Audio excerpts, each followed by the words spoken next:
My name is Mason Miller, 32 years old, and I single-handedly kept Bennett Family Construction from collapsing. 3 Thanksgiving dinners ago. My father Harold looked me dead in the eyes across our turkey and announced to everyone, "Rent's up 60%, Mason. Time to grow up." For 3 brutal years after that, I gave everything. 80-hour weeks. Missed birthdays. Even paid company taxes from my savings. Twice. Then last Thursday, they surprised my sister Ashley with a brand new Lexus. Our golden girl deserves comfort, Mom added with a smile. I didn't blink. That night, I froze every company account and emailed one very special folder. If you're watching this, drop a comment letting me know where you're viewing from, hit that like button, and subscribe to see what was in that folder. Growing up, I never questioned my path. As the firstborn son of Harold and Kathleen Miller, owners of Bennett Family Construction, my future was mapped before I could walk. The company, named after my maternal grandfather who started it, was supposed to be my inheritance, my burden, and eventually my legacy. I excelled in school, particularly in mathematics and sciences. When I graduated with an engineering degree from MIT, I had offers from several prestigious firms in Boston and New York. 6-figure starting salaries, benefits packages, stock options. The works. My roommate Troy couldn't believe I turned them all down. "You're walking away from Google? Are you insane?" he asked, packing his things for Silicon Valley. "Family business needs me," I replied, already calculating how to address the company's declining revenue. The 2008 recession had hit small construction companies hard, and Bennett Family Construction wasn't immune. By the time I graduated in 2013, the company had shrunk from 38 employees to just 15. The office, once buzzing with activity, had empty desks gathering dust. My father's drinking, which had always been social, became a daily ritual. He'd arrive late, leave early, and spend lunches at Sullivan's Bar 2 blocks away. My mother, eternally supportive of her husband, covered for him. "Your father works so hard, Mason. He's earned his relaxation time." But the books told a different story. Projects were running behind. Clients were unhappy.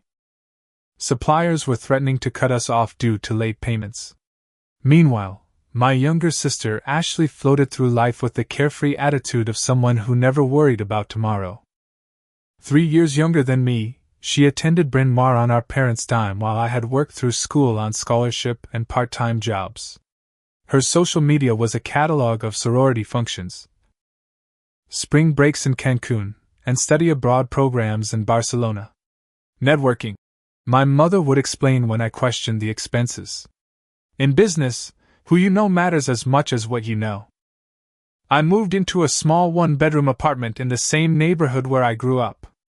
900 square feet that I barely saw. I'd arrive at the office by 6:30 each morning, review schedules and financial reports before anyone else arrived, and prepare daily assignments for our remaining crew. My father would stroll in around 9:30, coffee and newspaper in hand. "What fires are we putting out today?" he'd ask, as though he weren't the company president. I handled everything. Cost estimates for potential clients, emergency calls from job sites, negotiations with suppliers, equipment maintenance schedules, permit applications, insurance claims. By 8 or 9 each night, when I finally locked up, my father had been gone for hours, and I'd returned to an apartment that felt more like a storage unit than a home. Jessica, my girlfriend since junior year of college, tried to understand. For the first year, she'd bring dinner to the office when I couldn't get away. She'd listen patiently to my explanations of project delays and cash flow problems. "I just need to get things stabilized," I'd promise. "Another 6 months and we'll take that weekend trip to Maine." We never took that trip. Our anniversary dinner was interrupted by a call about a collapsed scaffold. Her birthday celebration ended early when a client threatened to sue over a miscommunication that had occurred while I was pulling 80-hour weeks. After 18 months, she stopped bringing dinner. After 2 years, she stopped calling. The night she ended things, I was reviewing discrepancies in our tax filings that our accountant, Roger Davis, had flagged. "Mason, there are withdrawals here I can't account for," Roger said, pushing his wire-rimmed glasses up his nose. $70,000 last quarter alone. Categorized as consulting fees but no corresponding contracts or invoices. "I'll look into it," I promised, though I already suspected the destination of those funds. The company credit card statements showed charges at Caspian Steakhouse, Nordstrom, and Southwest Airlines when no business trips were scheduled. My parents' 30th anniversary celebration in Maui happened while I worked through Christmas handling an emergency foundation repair that kept our biggest client from walking. "Your mother deserves something special," my father said when I questioned the timing. 30 years of putting up with me is no small feat." I agreed. I just wondered why I was the one paying for it with missed holidays and 16-hour days while they posed for beach photos with umbrella drinks. The Thanksgiving that changed everything happened exactly 3 years ago. November 24th. I remember because I'd been at a job site since 5 that morning dealing with an electrical issue that threatened to delay a major commercial project. The client was already unhappy about previous setbacks, and losing another day would put our final payment at risk. By the time I arrived at my parents' 4-bedroom colonial in Newton, the gathering was in full swing. Cars lined the circular driveway, including my Uncle Frank's Mercedes and my cousin Patrick's new Ford F-150. The contrast with my 10-year-old Honda Civic wasn't lost on me. Inside, the house bustled with relatives. Aunt Diane arranging flowers. Cousin Melissa playing piano. The smell of turkey and pumpkin pie filled the air. My mother had hired a catering service for the side dishes, despite my suggestion that we cut back on expenses given the company's situation. "We have appearances to maintain, Mason," she'd said dismissively. "The Millers have hosted Thanksgiving for 30 years. People expect a certain standard." I found my father in the den. Tumbler of scotch in hand, regaling my uncles with stories about a luxury condo development we bid on and lost. "Should have seen the specs," he boasted. As though we'd actually gotten the contract. 12 units, all high-end finishes. The kind of job that puts you on the map. He noticed me and waved me over. "There he is, my right-hand man." "Tell them about that granite we were going to use in the master baths." I played along, describing materials we'd never order for a project we'd never build. This was standard procedure. In front of family, we were always thriving, expanding, conquering the market. Reality was our private burden. Dinner itself was a production. 26 people around extended tables in the formal dining room. Crystal glasses that had belonged to my grandmother. Sterling silver flatware only used for holidays. My mother directed everyone to their seats, placing me between Aunt Diane and my cousin Matthew's new girlfriend whose name I couldn't remember. "So what do you do?" she asked politely. Before I could answer, my father chimed in from across the table. "Mason runs the day-to-day at Bennett Construction.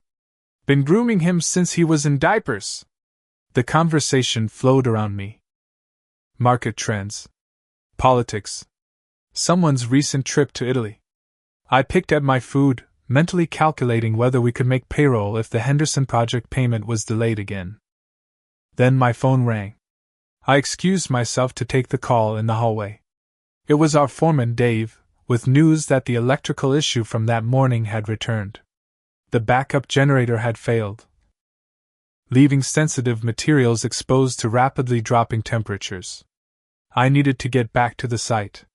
When I returned to the table to make my apologies, my father frowned. "Leaving already?" "We haven't even had dessert. Emergency at the Henderson site," I explained. "The power system failed again." "On Thanksgiving? Can't someone else handle it?" "I'm sorry, I need to go. The client is already unhappy, and if those materials freeze overnight, we're looking at thousands in damages." As I gathered my coat, my father's voice rose loud enough for everyone to hear. You know, Mason, I got the strangest call from Tom Richards the other day. Said he saw you looking at apartments in his building. The table fell silent. Tom was my father's golf buddy who owned several rental properties. My lease is up for renewal, I said quietly, wishing he hadn't brought this up in front of everyone. He mentioned your rent's going up 60%. Time to grow up, don't you think? A man your age should own property, not throw money away on rent. My mother nodded in agreement. You should manage money better, like your father. Perhaps if you weren't always running off from family obligations, you'd have time to consider your financial future. I felt heat rising in my face. No one at that table knew I'd been pumping my own salary back into the company to keep it afloat. No one knew I'd canceled a modest vacation 3 times because clients hadn't paid and employees needed their checks. No one knew I lived in that apartment because the down payment I'd saved had gone toward paying tax penalties my father had incurred by filing late. My sister Ashley smirked from her seat beside our mother. Maybe if you'd chosen a better career path, like I did, she said. Ashley had recently completed a communications degree and landed an entry-level position at a marketing firm through one of our mother's friends. Her starting salary was roughly half of what I'd turned down, but she lived in a downtown condo our parents had purchased as an investment. I'll work on that, I said, forcing a smile. Happy Thanksgiving, everyone. As I headed for the door, Uncle Frank followed me out. My father's brother had always been the more practical of the two, having built a successful plumbing supply business through methodical planning rather than charismatic bluster. Your father doesn't see what you're doing for that company, he said quietly on the porch. Never has appreciated the quiet workers who actually get things done. It's fine, I said. Just need to get through this rough patch. Uncle Frank shook his head.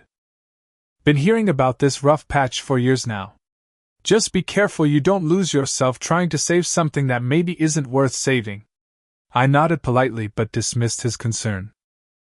In the privacy of my car, I made a promise to myself. I would prove my worth. I would turn the company around so dramatically that even my father couldn't deny my contribution. I would earn the respect that had always seemed just out of reach.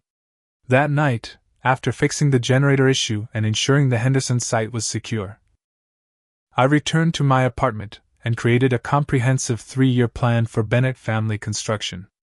New marketing strategies, modernized operations, expanded service offerings.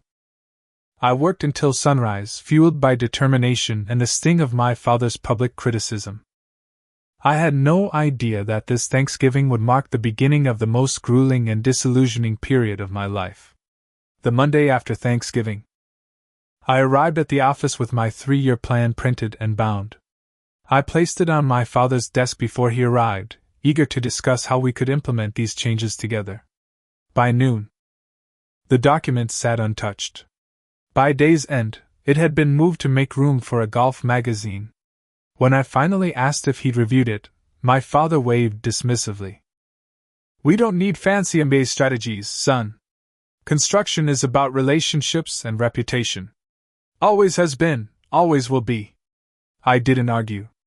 Instead, I began implementing changes quietly.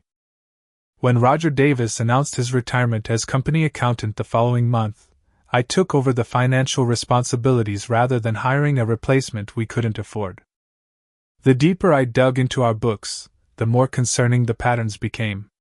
Large withdrawals categorized as miscellaneous business expenses, credit card charges for high-end restaurants with no corresponding client meetings, luxury car payments for vehicles rarely used for business purposes. My workdays extended from pre-dawn to late evening. I'd arrive at 5:30 to handle paperwork, spend the day visiting job sites and meeting clients, then return to the office until 9 or 10 to catch up on the accounting. My apartment became merely a place to shower and sleep for a few hours before repeating the cycle. The physical toll accumulated gradually. I lost 15 pounds in the first 6 months. Developed insomnia that left me staring at ceiling cracks at 3 in the morning. Mentally reviewing project timelines. Started experiencing frequent headaches and stomach issues that 3 different doctors attributed to stress. You need to ease back, Dr. Winters advised during a checkup. The human body isn't designed to maintain this level of stress indefinitely. I nodded and ignored his advice. There wasn't time for self-care when payroll was due and suppliers were threatening to cut us off. The personal sacrifices mounted. When my best friend since high school, Ryan, got married in Chicago, I had every intention of being his best man. Had the speech written, suit tailored, flight booked. Then the night before, the Westbrook project suffered a major plumbing failure that flooded 3 floors of a partially completed office building. I spent the weekend coordinating emergency repairs while my gift sat unopened on the wedding reception table. Jessica had been right to leave when she did. During our last conversation, standing outside my apartment building after yet another canceled dinner plan, she spoke with sad resignation rather than anger. You know what's funny, Mason? I'm not even mad anymore. I'm just tired of competing with a company that doesn't appreciate you, for the attention of a man who doesn't have time to appreciate anything. I couldn't argue. She deserved better than half-hearted text apologies and rain checks that never got cashed. The one bright spot during this period was my friendship with Heather, our office manager. A practical woman in her 40s with 2 teenagers, she'd been with the company since before I was born and saw through my father's charismatic facade. On particularly grueling days, she'd leave coffee and a protein bar on my desk without comment. Sometimes, when I worked late, she'd stay too, quietly handling filing or correspondence at her desk. Why do you put up with it? She asked one night around 8:30, after my parents had left early for a fundraising gala while I prepared proposals for 3 potential clients. It's family, I replied automatically. Doesn't seem like they're putting in family effort, she observed, then returned to her work without pressing further. Those quiet moments of acknowledgement kept me going when little else did. Someone saw the imbalance. Someone noticed. The company's financial situation remained precarious despite my efforts. When a major client delayed payment for 90 days due to their own cash flow issues, we faced a critical decision.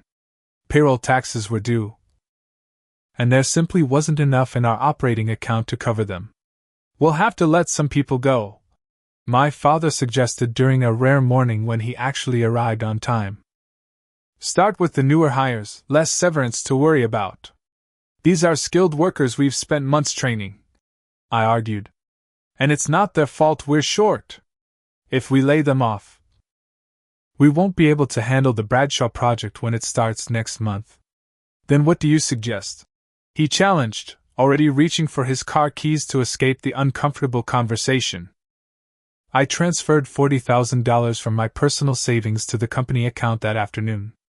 Money I'd been setting aside for eventually buying a house. The taxes got paid. The employees kept their jobs. The company survived another quarter. 3 months later, when the next tax payment came due and we were short again, I repeated the process without telling anyone. Another $35,000 gone. My father never asked how we'd managed to stay afloat. My mother commented at Sunday dinner that I seemed to be finally getting the hang of business management. The most painful sacrifice came when I missed my sister Ashley's graduation from her master's program. A critical inspection was scheduled for the same day, and the client had already rescheduled twice. I sent an expensive flower arrangement and promised to take her to dinner the following weekend. Really, Mason? My mother scolded over the phone. Your only sister's graduation? What could possibly be more important than family? I bit back the response that paying for her education apparently wasn't considered important family support. Instead, I apologized and endured a week of cold shoulders and passive-aggressive texts about my absence from family photos. The crushing irony was that despite these sacrifices, my professional accomplishments went largely unrecognized. When I developed a new bidding strategy that won us the Harrington retail development, a contract that single-handedly kept us solvent for 6 months, my father took full credit at the industry dinner. It's all about relationships, he boasted to colleagues.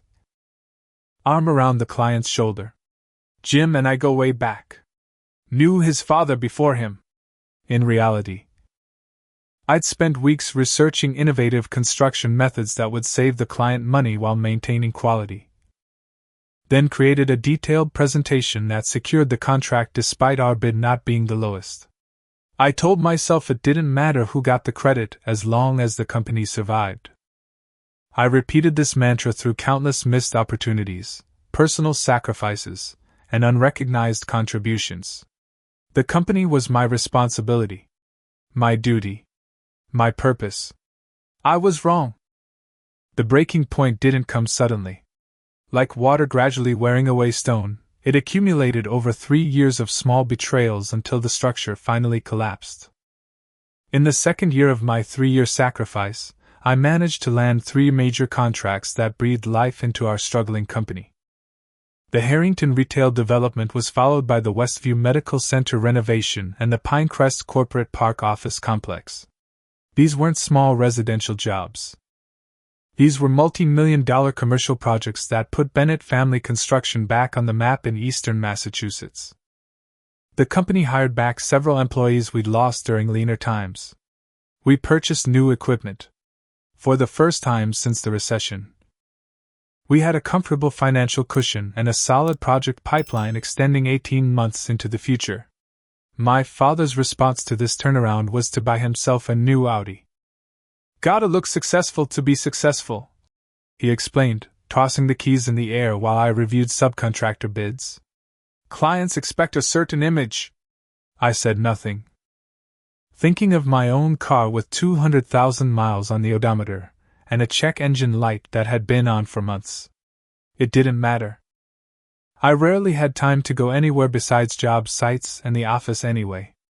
The Regional Builders Association hosted their annual awards dinner that spring. Bennett Family Construction was nominated for Most Innovative Renovation for the Medical Center project. I had personally designed the phased construction approach that allowed the facility to remain partially operational throughout the renovation, saving the client millions in lost revenue. My parents attended the dinner, while I stayed behind to finalize the quarterly tax filings. The next morning, my father proudly displayed the award on his credenza. You should have seen their faces when they announced our name, he boasted. Jim Reynolds from Continental Construction nearly choked on his chicken. What did you tell them about the phased approach? I asked. My father waved dismissively. Oh, you know, just that we're always thinking outside the box. Creativity is in our DNA. He hadn't mentioned my name once in the acceptance speech. According to Heather, who'd attended as the company representative alongside my parents, he'd spoken entirely in the first person plural. We developed, and our team implemented, without specific attribution. That summer, my mother manipulated me into paying for the annual family vacation to Cape Cod. A tradition since my childhood.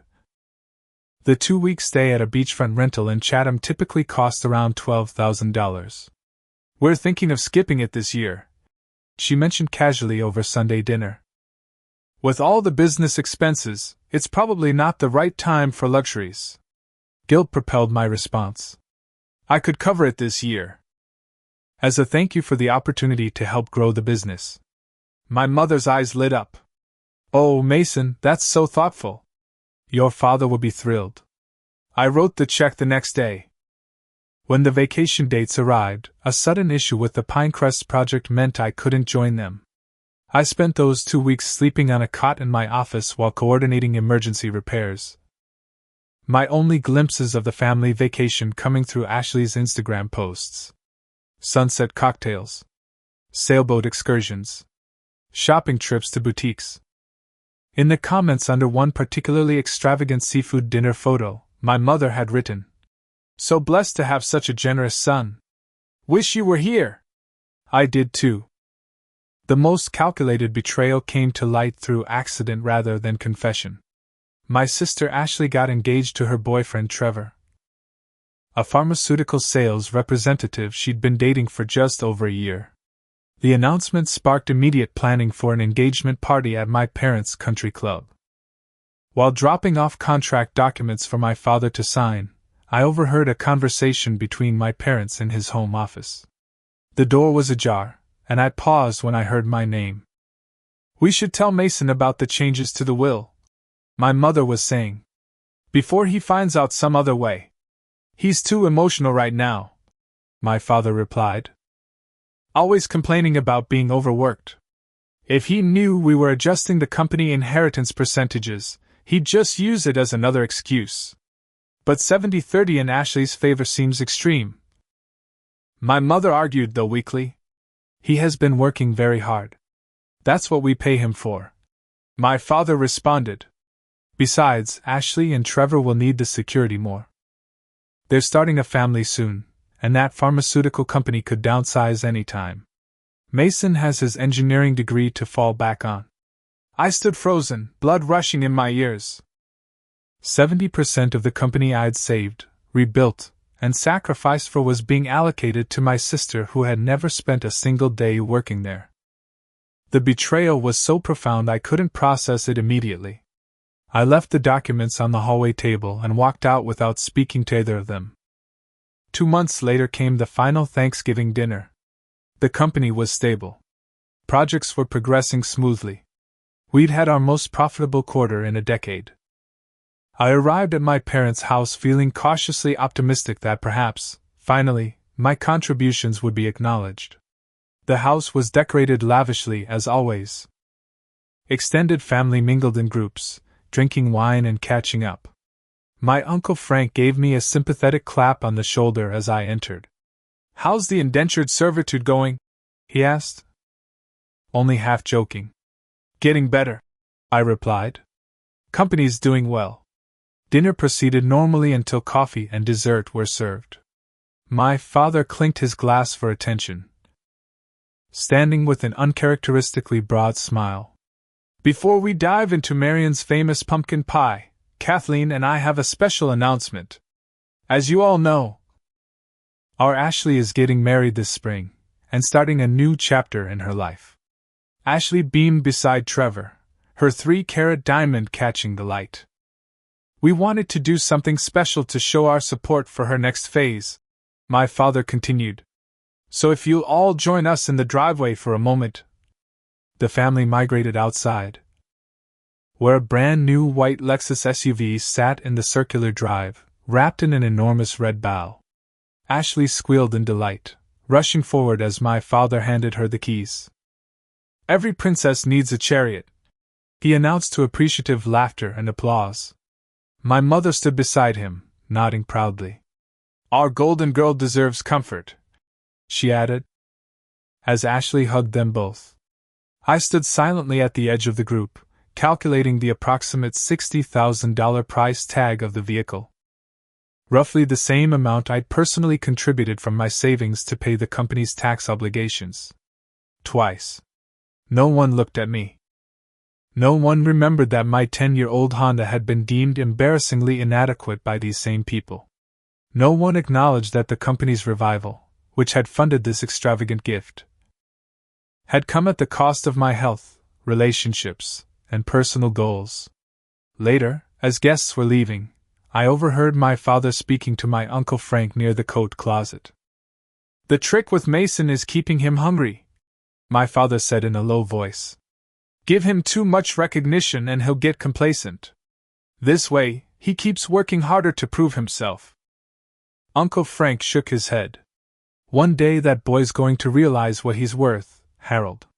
And then you'll be the one left hungry." I slipped out without saying goodbye, a strange calm settling over me. 3 years of sacrifice and denial suddenly crystallized into perfect clarity. I wasn't family. I was a resource to be exploited. A workhorse to be driven until broken. A fountain of effort and goodwill to be tapped without replenishment. That night, alone in my apartment, I didn't feel anger or sorrow. I felt something much more powerful. I felt free. The drive home from Thanksgiving dinner was surreal. Streets lined with festive decorations blurred past my windows as I navigated on autopilot. Christmas lights already adorned houses and storefronts, promising joy and togetherness that suddenly felt foreign to me. My apartment, when I arrived, seemed different too. The sparse furnishings and utilitarian setup no longer represented temporary sacrifice, but rather the systematic emptying of my life to fill others' cups. For the first time in 3 years, I called in sick the next morning. My father would be annoyed when he eventually showed up around 10, but I couldn't bring myself to care. Instead, I sat at my small kitchen table with a legal pad, methodically documenting every sacrifice, every contribution, every betrayal. Personal funds contributed to company, $75,000. Overtime hours, unpaid approximately $3,700. Vacations cancelled. 6. Major life events missed, 8. Relationships sacrificed, 3. Jessica, Ryan, my own well-being. Around noon, emotion finally broke through the strange detachment. I found myself sobbing uncontrollably. Face and hands, shoulders heaving with the accumulated grief of years spent chasing approval that was strategically designed to remain just out of reach. Keeping him hungry, my father had said. As though my desperation was a useful tool rather than a cruel manipulation. When the tears subsided, I felt oddly cleansed. Clear-headed. Resolute. I showered, dressed, and made a phone call I should have made years earlier. Heather? It's Mason. I need your help with something, but I need absolute discretion. Her response was immediate and unsurprised. I've been waiting for this call. What do you need? Access to all the financial records for the past 5 years. Everything. Bank statements, tax filings, payroll, distributions. Come by my house tonight after 8. I'll have everything ready. Heather lived in a modest split level in Arlington. Her husband Tom, a high school physics teacher, greeted me at the door with a firm handshake and knowing look before disappearing upstairs to give us privacy. In her dining room, Heather had assembled 3 bankers' boxes of documents along with a flash drive. I've been keeping parallel records, she explained, opening the first folder. Your father has a habit of making documents disappear when they don't tell the story he wants told. For 4 hours, we combed through financial statements, highlighting discrepancies and patterns. Company funds used for personal expenses. Loans taken against business assets to pay for vacations and Ashley's condo. Tax deductions claimed for business meetings that were actually family events. Most damning were the consulting fee payments to shell companies that traced back to my parents' personal accounts. Is this legal? I asked, though I already knew the answer. Not even close, Heather replied. The IRS would have a field day. But there's something else you should see. She handed me a document I'd never seen before. Operating Agreement Amendment. Dated 18 months earlier. It granted me, as Chief Operations Officer, a title I'd never formally been given but apparently held on paper. Complete signatory authority over all company accounts and contracts. Your father needed to delegate authority for that week they went to Europe, Heather explained. Remember when the Westbrook contract had to be signed while they were away? He was in such a hurry to leave for the airport, he signed this without reading the fine print. It never expired. I stared at the document, my father's hasty signature at the bottom. So legally, you have as much control over company operations as he does. Maybe more. Since you're the one actually running things. The next morning, I visited Daniel Wright, an attorney who specialized in business disputes. I brought copies of the most critical documents and explained my situation without emotional embellishment. Just facts, figures, and documentation. Wright reviewed everything carefully, occasionally making notes. When he finally looked up, his expression was sober but determined. What your parents have done borders on criminal in several instances, he said. Particularly the tax issues and commingling of funds. The good news for you is that the operating agreement is ironclad. You have legal authority to act in the company's best interests. And what constitutes best interests? I asked. That's somewhat subjective, but protecting company assets from misappropriation is certainly within bounds. Do you know what you want to do? I did. The plan had formed with surprising clarity during the night. I want to protect what I built while ensuring I'm not enabling further exploitation. Wright nodded. I can help with that. But first, I need you to gather more specific evidence. The next 48 hours were a blur of focused activity. I worked normal hours at the office, maintaining the appearance of business as usual. But every document I touched got scanned and backed up. Every email preserved. Every project file duplicated. I created spreadsheets tracking my personal contributions to the company, hours worked, and the market value of my services compared to my actual compensation. In the evenings, I met with professionals who could verify my documentation.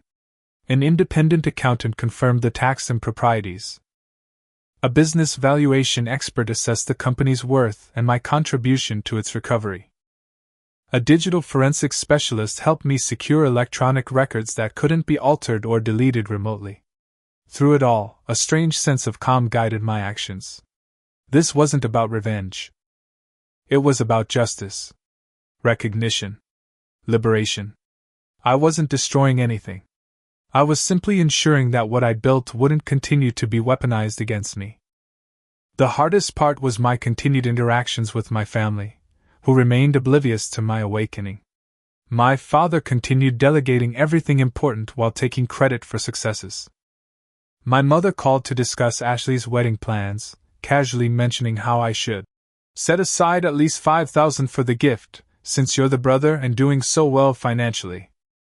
Ashley texted photos of honeymoon destinations, asking which I thought they should choose, oblivious to the fact that I hadn't had a vacation in 3 years. I responded to all with polite neutrality, a skill I'd perfected over years of swallowing injustice. On the Wednesday evening after Thanksgiving, exactly 6 days after the Lexus revelation, I finalized my preparations. My personal belongings were minimal enough to fit in 2 suitcases, already packed in my car.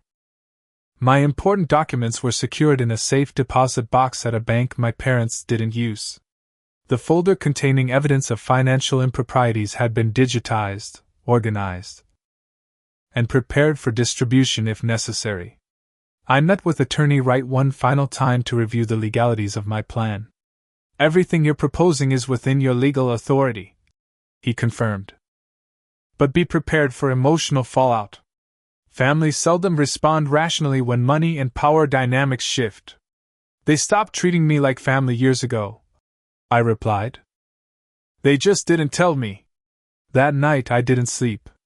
Instead, I wrote a series of emails scheduled for sequential delivery the following evening. One to my parents. One to Ashley. One to our core employees. One to key clients. Each carefully worded to explain actions without accusations, to state facts without venom. As dawn broke on Thursday morning, I looked out my apartment window at the city waking up. For the first time in 3 years, I felt the lightness of possibility rather than the weight of obligation. Whatever happened next, I would no longer be defining my worth through the impossible task of earning recognition from people who benefited from withholding it. I was ready to execute my plan. Thursday began like any other day. I arrived at the office before anyone else, reviewed overnight emails, and prepared the day's work assignments. My father came in around 9:30, nodded vaguely in my direction, and closed himself in his office for what would undoubtedly be several hours of online golf equipment shopping and client calls that never appeared in our contact logs. My mother called around 11 to remind me about Sunday dinner and to ask if I could swing by their country club on Saturday to help set up for Ashley's engagement party. I agreed pleasantly, knowing I would be doing neither. Lunch came and went. I attended a project meeting, solved 2 minor crises at different job sites, and approved payroll for the following week. No one noticed anything different about my demeanor or activities. I had become so accustomed to operating independently that my autonomy raised no eyebrows. By 4:30, Most employees had left for the day.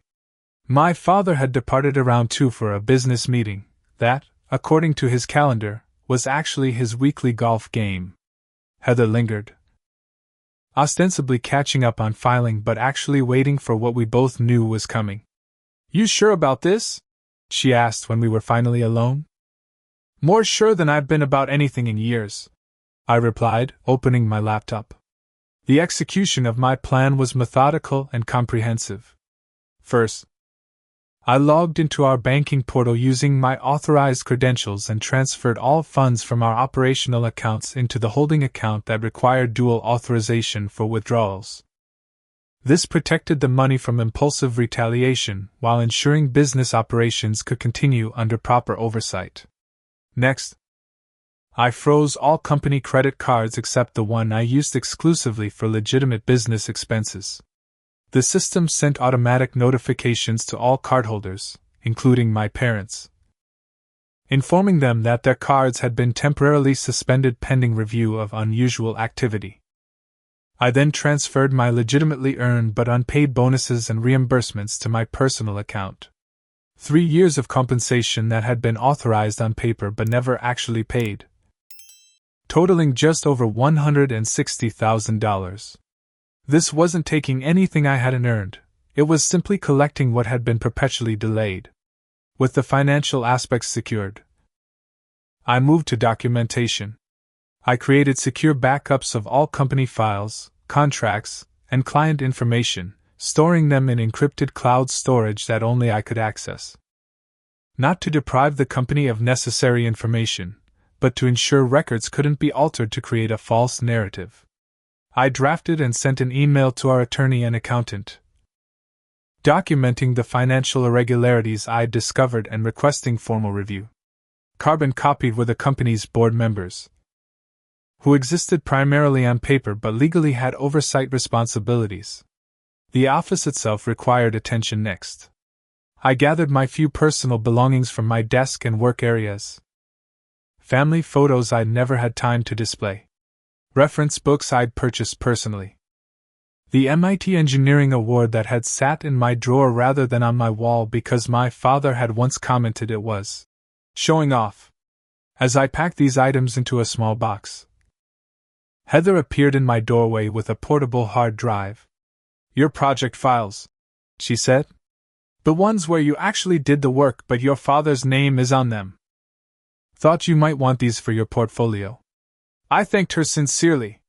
"Will you be okay?" She shrugged. "I've got 26 years until retirement, and enough dirt to ensure my position remains secure. Don't worry about me. Worry about you for once." At 6:15, I stood in the empty office for the last time. The place where I'd sacrificed my 20s and early 30s pursuing approval I now realized would never come. I felt no nostalgia, only a strange sense of completion. One phase ending, another beginning. I sent the scheduled emails precisely at 6:30. Time to arrive after my parents would have finished dinner but before they'd leave for their Thursday night social engagements. To my parents I wrote, "I have temporarily secured all company assets to prevent further misappropriation." The attached documentation details 3 years of financial improprieties that put the company at significant legal and tax risk. I've also included records of my personal financial contributions, unpaid compensation, and the actual hours worked to rebuild what your mismanagement nearly destroyed. Effective immediately, I am taking a leave of absence from Bennett Family Construction. Any attempt to access company funds for personal use will result in the full documentation package being forwarded to the appropriate authorities.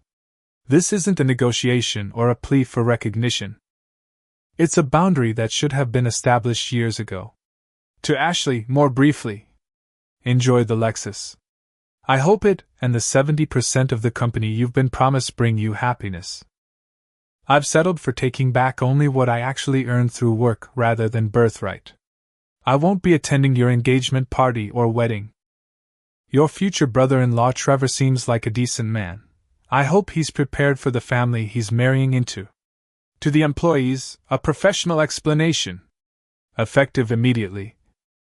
I am taking a leave of absence from Bennett Family Construction. Operations will continue normally, and all jobs and payments are secure. Heather Williams will be your point of contact for any questions or concerns during this transition. I've valued working with each of you and am proud of what we've built together. To key clients. A reassurance. I wanted to inform you personally that I am taking a leave of absence from Bennett Family Construction. Your projects remain in good hands with our capable team, and all contractual obligations will be fulfilled as agreed. If you have any concerns, please contact Heather Williams, who will ensure continuity of service. As expected, my phone began ringing within minutes. My father. My mother. Ashley.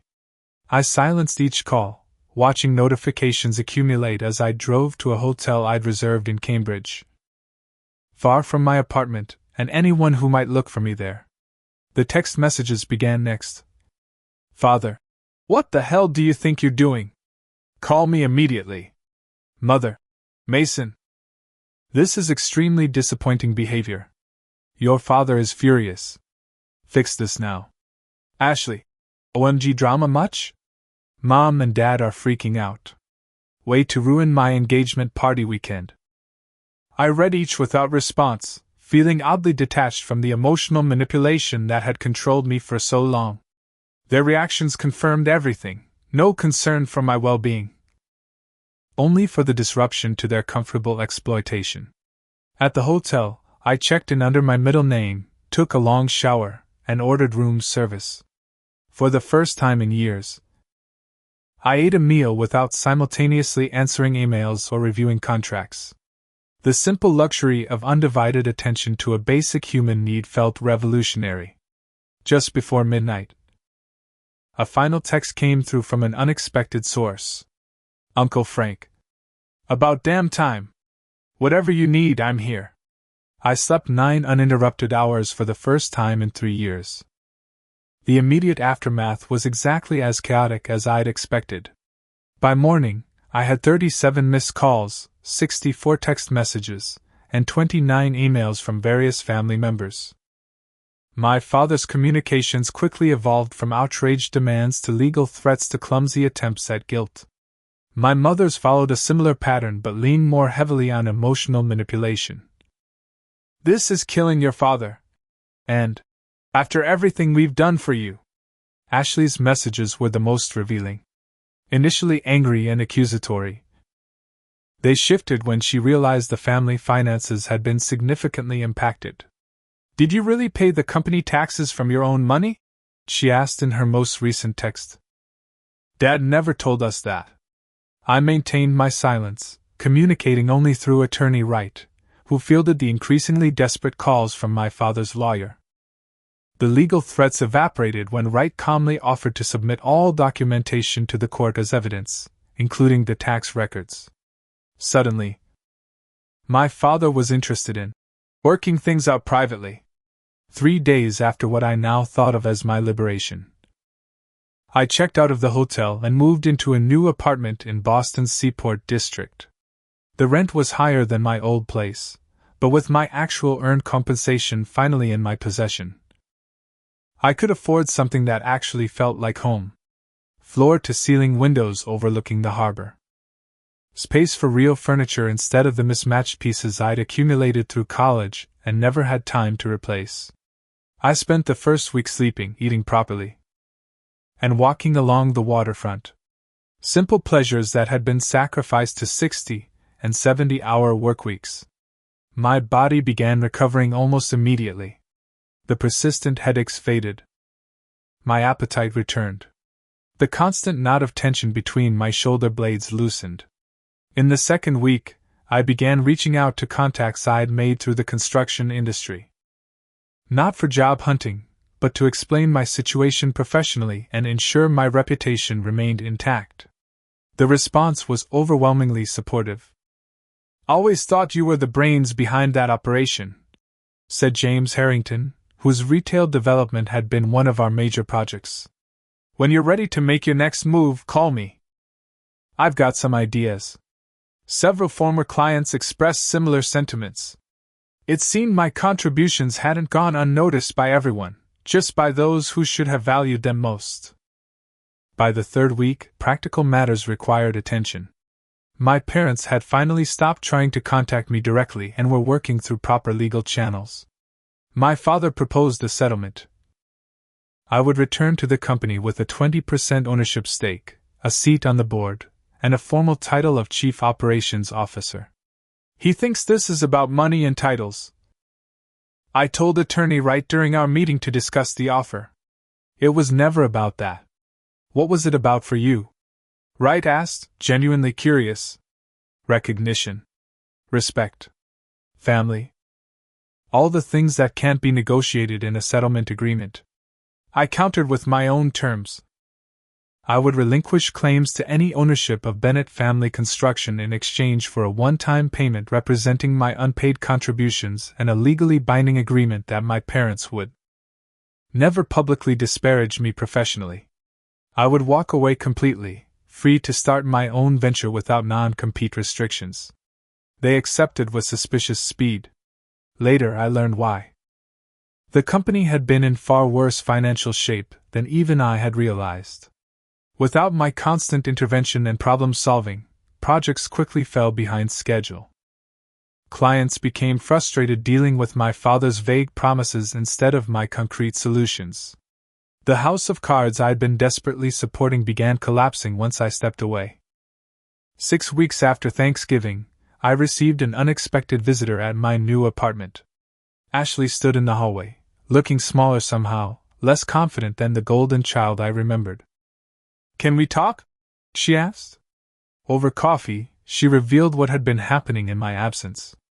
My parents had been forced to sell their vacation property to cover operational costs. The country club membership was on hold. Ashley's lavish wedding plans had been significantly downsized. "The Lexus is gone too," she admitted. "Turned out it was lease using company funds. Not actually purchased. When the company accounts were audited, it had to go back." "I'm sorry," I said, and meant it. Ashley had been raised to expect certain things, cultivated to believe she deserved them without question. The sudden change in circumstances wasn't entirely her fault. "No, I'm sorry," she replied, surprising me. "I never saw what was happening. How they used you. How I participated in it. Trevor helped me see it more clearly. He comes from a family where everyone contributes equally and gets recognized for it. It wasn't a complete reconciliation, but it was a start. A small bridge extending across a very wide chasm." My professional life took an unexpected turn when James Harrington approached me with a proposition. He was starting a boutique construction management firm focusing on environmentally sustainable commercial projects, and wanted me as a partner. "You've got the technical expertise I need," he explained. "And I've got the capital you need. Equal partnership, transparent operations, work-life balance as a core value." I thoroughly vetted the opportunity, determined not to leap from one exploitative situation into another. Everything checked out. Harrington's business plan was solid, his ethics unimpeachable. In March, Miller Harrington Sustainable Construction opened its doors with 3 carefully selected projects and a staff of 7. The most surprising development came in my personal life. Jessica, my ex-girlfriend who had wisely extricated herself from my workaholic existence 3 years earlier, reached out after hearing about my professional changes through mutual friends. "Just wanted to say congratulations on the new venture," her email read. "Always knew you had it in you to prioritize yourself eventually." We met for coffee that expanded into dinner, catching up on 3 years of separate lives. She had completed her doctorate in psychology and established a growing practice. Was considering buying a small house in Jamaica Plain. Had adopted a rescue dog named Cooper. "I'm different now," I told her toward the end of the evening. "Still figuring out who I am without the constant grind, but definitely different." "I can see that," she replied with a warm smile. "I'd like to get to know this version of Mason, if you're open to it." We began dating again, slowly and mindfully. weekend hikes in the Blue Hills, jazz concerts at the waterfront. Simple pleasures that my previous existence couldn't accommodate. For the first time, I was building a life rather than sacrificing one. My parents made several attempts at reconciliation, each transparent in its actual motivation. When they realized I wouldn't return to rescue the company, they tried leveraging extended family to make me feel guilty. When that failed, they attempted to undermine my new business by spreading rumors about my departure. That strategy backfired when several of their remaining clients followed me to my new venture after hearing their clumsy disparagement. I maintained minimal contact through attorney right, fulfilling any legal obligations while protecting my hard-won boundaries. Uncle Frank provided occasional updates about family matters I might need to know, but respected my decision to keep my distance. "Your father still doesn't get it," he told me during a lunch meeting 6 months after my departure.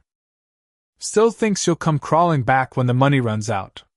I smiled, thinking of the thriving new business, my comfortable apartment, my rekindled relationship with Jessica, and most importantly, my reclaimed sense of self-worth. "Some people never learn to value what they have until it's gone," I replied. "And some things, once gone, never return." That Thanksgiving, exactly 1 year after the Lexus revelation, I declined my parents' stiff invitation to dinner. Instead, I hosted a gathering in my apartment for the people who had supported my journey. Heather and her husband, Uncle Frank, a few colleagues from the new company, Jessica, and her dog Cooper. People who valued contribution over exploitation, reciprocity over manipulation. As we shared a meal overlooking the harbor lights, I realized the most important lesson of my journey: family isn't defined by blood or obligation. It's built through mutual respect, reciprocal support, and genuine care. Sometimes the family we choose gives us what the family we're born into cannot. I had spent 3 years working 80-hour weeks trying to earn the approval of people who strategically withheld it. Now I was surrounded by people who offered recognition freely, who valued me without requiring constant proof of worthiness. That was the true wealth I had gained by walking away. Have you ever had to walk away from something or someone that was taking more than they were giving? What was your breaking point? I'd love to hear your stories in the comments below. Sometimes the hardest decisions lead to the greatest growth. If this story resonated with you, please hit that like button and subscribe for more real-life experiences. And remember, your worth isn't determined by those who fail to see it. Thank you for listening, and I wish you the courage to value yourself even when others don't.